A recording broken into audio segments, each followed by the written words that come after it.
guys, welcome to Turner Performance. I'm Lauren Turner. You probably follow me on Instagram, but this is our new Turner Performance car channel. My family loves cars, and I figured for our first YouTube video, it only made sense to tell you more about our family and why we love cars. So I figured it'd be best if my father, Rex, told the story. So first we're gonna hear from him, and then we're gonna see all the cars in our garage. Welcome to the Turner family. If you're not into cars, I don't know why you're watching this, but thank you anyway. If you're not and just want to see me do random videos, then please follow my account. I'm gonna link it right here. I'll be doing more vlog and challenge content over there. But if you're into cars, keep on watching.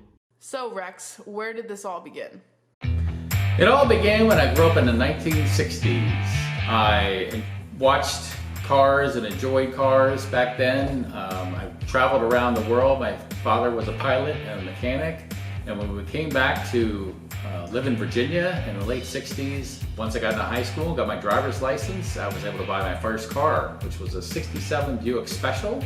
It was blue, it had baby moon hubcaps on it, and it was an okay car. I even drag raced it a little bit. It wasn't fast enough, so my second car was a 69 Dodge Dart GTS 440 Magnum. The car was fast, it was crazy, it looked like a grandma's car, but oh my god, that thing was just crazy horsepower. And it blew up. So I needed a car to drive every day at that point. I was going to go off to college and after that for a job. So I saw a Mustang for sale in the paper and I went and looked at it, and it was a yellow Mach 1. And I was like, wow, this car is cool, but it was a lot of money. It was $2,500. I was like, gosh, I don't know if I can afford it.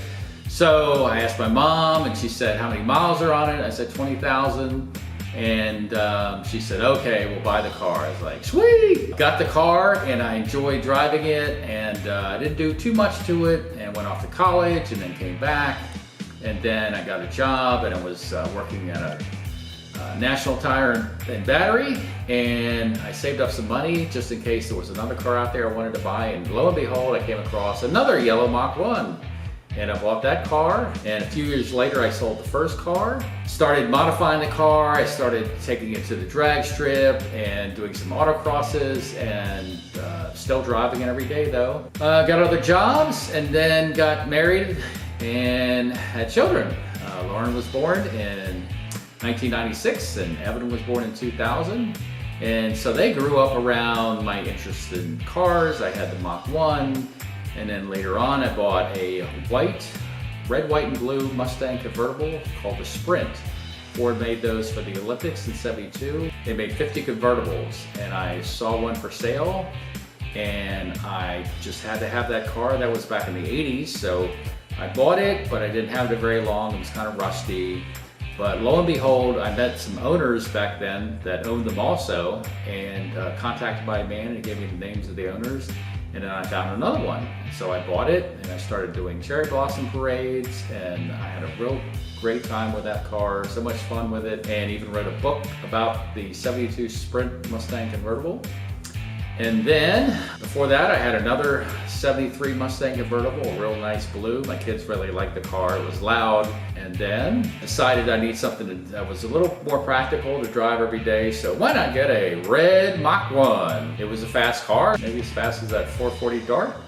But after about 10 years, I decided that it was time to get something that I could drive in parades again, and that was maybe an automatic and not a manual. So in the meantime, I sold the Sprint and I said, what the heck, I'm just gonna get a factory 5 Cobra. I could do parades with it and drive it on the racetrack, but it wasn't exactly the car you'd want to drive to work because it had no top, no wiper blades, or anything like that. I did have that car for about 5 years. I decided that I wanted to get something again that was pretty fast, but also a Mustang, so I decided to get a 2003 Cobra, and I just bought that a few months ago. We will go through the specs on that car. That's where I'm at today. My daughter has a Mustang, my son has a Mustang. Question is, what's the next car I would get? I'll take suggestions, but you guys might have an idea that some of the cars I've owned before I'd like to own again. We'll see, and maybe Ford will come out with a Mach 1 in 2021 or 22, who knows? Maybe I'll get a yellow and black one. Trouble? No, of course not. Let me think. There was a time I was racing someone on the beltway at about 120 miles an hour. There was another time I was supposedly racing and got my car impounded and had to go to a judge. That's when I was a juvenile. So back in those days, they didn't throw you in jail, but they did take that Dodge Dart away from me. They impounded the car. But pretty much any young person that had a fast car, that's the reason they bought the car. Hopefully my children don't get into trouble like I did, but Oh, sorry to that. yeah, you'll hear some stories about one incident in particular that I actually got to witness. So Lauren will talk about that one. Thank you all for listening to that. Now we're gonna get to why you're really here. Let's see the current cars we have in the garage. Oh, and by the way, we have an honorary Turner family member here. His name is Ryan, and he's basically a part of the family.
Hey all, me again. Thank you all so much for watching our first video. Welcome to the Turner family, and we're gonna end this video right here with Rex doing a Chinese fire drill with his car. So if you wanna watch that, continue watching. If not, please subscribe, thank you. Drop a comment below, and thank you all so much for watching our first video. 5, 4, 3, 2, 1.